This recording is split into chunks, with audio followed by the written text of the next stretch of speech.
Okay, let's see what we have here, and we'll watch this, and we'll talk about the cards This world afterwards. has such great potential. Let me guide you. So, of course, healing, no surprise there.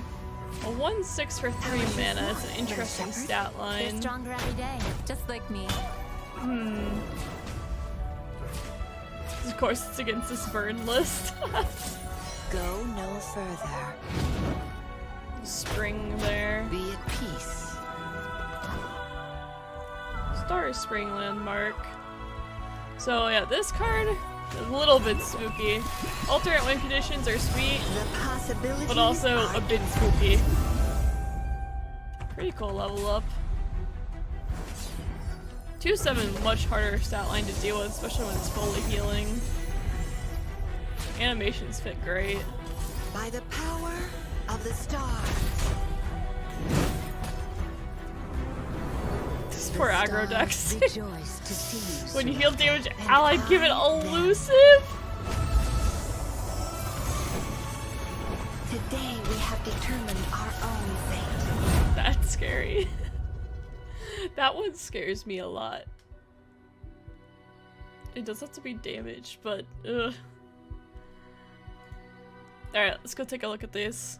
So, Cosmic gave us these, so thanks Cosmic for doing that. So we have the Star Spring, landmark grounded, heal damage allies 1, and then once I've seen you heal 22 plus damage from the allies, win the game. So remember that regeneration also counts for this. So anything that reads win the game, especially when it's this cheap for 2 mana, is really, really spooky. But it does say I've seen, so landmark removal does punish us pretty hard. It'll kind of depend how much landmark removal we see, how efficient it is, and on top of that, getting a damaged ally, so you're looking for things with a high amount of health, it is pretty hard to do that in the current state of things. So it'll be interesting to see what other creatures we get. Divergent Paths, 3 mana, draw a landmark or destroy a landmark, so that is one of the landmark removals that we might see a lot, because if we have alternate win conditions through our landmarks are really strong ones, 3 mana destroy a landmark seems pretty fair overall, so I wouldn't be surprised if we were to see that more. Spring Guardian, when on summon, create Spring Gifts in hand, 3 mana 3/3, so fine stat line, fully heal an ally. That is pretty cool. Yeah, that's pretty sweet overall. It's a slow, but it's only 1 mana. If the heal archetype is good, this card will be very good. I mean, the Spring Gifts is what you really want too, because, I mean, that's pretty sweet. But at the same time, the likelihood of you playing that and then them just destroying whatever you played on is pretty high, but it'll be interesting to see. And then we have Soraka here. Soraka the first time, oh wait, it's the bottom one. They flipped it. I always feel like it should be flipped. But Soraka healed me and my supported ally 4, and then you've damaged and healed allies 4+ times. You've healed damaged allies 4+ times. This seems like a really... Wait, no, level up. So it's not I've seen. So that's actually a pretty easy level up. That's actually a really easy level up. Yeah, things where you have to attack can be kind of tough because you have to put them in harm's way, but the fact that you can level her up without her seeing it is really a lot stronger than I initially thought, now that I think about it.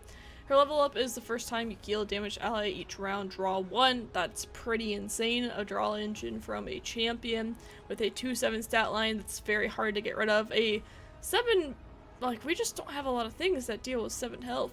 Now that's out of Sunburst range as well. Support, fully heal me and my supported ally.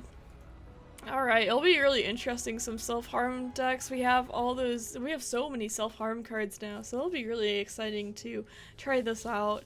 Soraka's Wish, fully healed damaged allies. Shuffle Soraka into your deck. Oh, that's, yeah, fully healed damaged allies. So that's all of them. It is slow. I feel like this is going to be really hard to play because I feel like removals will be tough on it, but they'll be interesting to say the least. Astral Protection, Burst, heal an ally 4 and give it +04. Pretty sweet with the Soraka package overall, although 4 mana to do that is a lot, but it could be very sweet in as a combat trick, and it is a burst. And then Stargazer, this one This one spooks me a little bit. When you heal damage ally, give it elusive this round. So it doesn't really work with region because that's at the end of the round.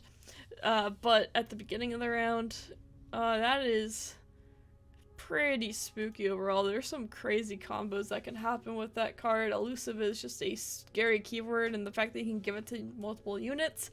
So this is going to be really interesting. I'm